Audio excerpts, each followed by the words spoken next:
আসসালামু আলাইকুম। আজকে আমরা আপনাদের হাতে কিছু চিকিৎসা উপকরণ তুলে দিচ্ছি। এগুলো একেবারেই তৃণমূলের মানুষের কাছে আপনারা যে স্বাস্থ্যসেবা নিয়ে যাচ্ছেন, আপনারাই প্রথম ডাক্তার। তৃণমূলের মানুষের কাছে আপনারাই কিন্তু প্রথম ডাক্তার। আপনাদের দিয়ে শুরু হয়, তারপরে তাকে আপনারা রেফার করেন, আর একটু ইউনিয়ন স্বাস্থ্যকেন্দ্রে রেফার করেন বা আরও জায়গায়। তো ডায়াগনস্টিকের ক্ষেত্রে আপনারাই প্রথম ডায়াগনস্টিকটা করে থাকেন।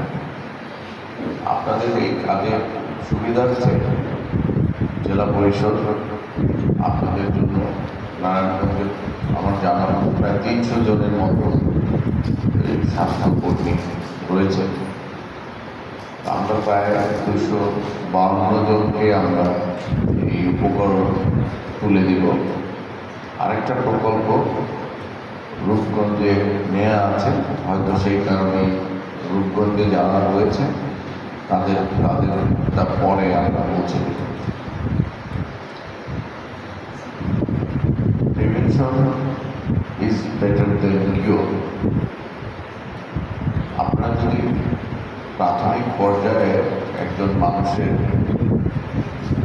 ডায়াগনস্টিক করতে পারেন, তো অনেক বড় বড় হসপিটালে গেলেও জায়গা পাওয়া যায় না। এবার কেয়ার হসপিটালে গেলেও একজন ডাক্তার তার সিরিয়াল পেতে 2 ঘন্টা 3 ঘন্টা বসে থাকতে হয়। এত রোগী কেন? পৃথিবীর কোনো দেশে কি এত রোগী আছে? আমি গত 2 দিন আগে নারায়ণগঞ্জের একটা ক্লিনিকে গেলাম। ক্লিনিক কিনা জানি না, মেডিনোভা কি ক্লিনিক না ডায়াগনস্টিক সেন্টার।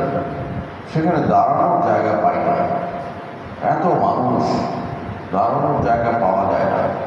ওখানে ম্যানেজমেন্টের যিনি দায়িত্বে আছেন, ম্যানেজার সাহেব আমাকে বললেন যে আপনি যদি সন্ধ্যার পরে আসতেন তাহলে বুঝতে পারতেন যে কি পরিমাণ রোগীর চাপ।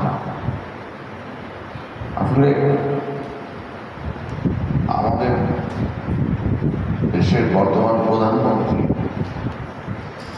জনাব তারেক রহমান, তিনি নির্বাচনের আগেই তার 31 দফা রাষ্ট্র মেরামতের যে ঘোষণা বা রাষ্ট্র নির্মাণের যে ঘোষণা দিয়েছিলেন, তিনি বলেছিলেন সেখানে একটি ক্লজ রয়েছে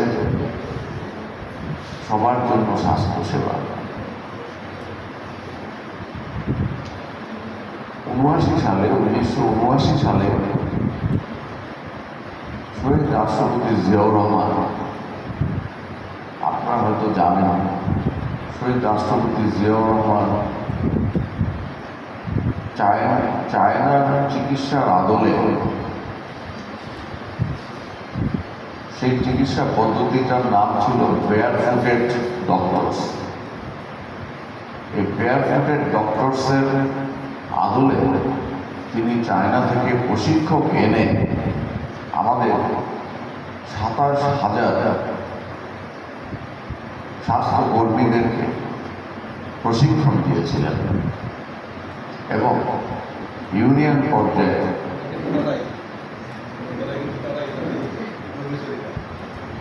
তাদের উত্তরসূরিদেরকে দেওয়া হয়েছে। আপনারা তাদের উত্তরসূরি, আপনাদের পূর্বসূরিদেরকে হয়তো সেটা দেওয়া হয়েছে। এবং ইউনিয়ন পর্যায়ে তিনি প্রথম স্বাস্থ্যকেন্দ্র গড়ে তুলেছিলেন। বিশেষ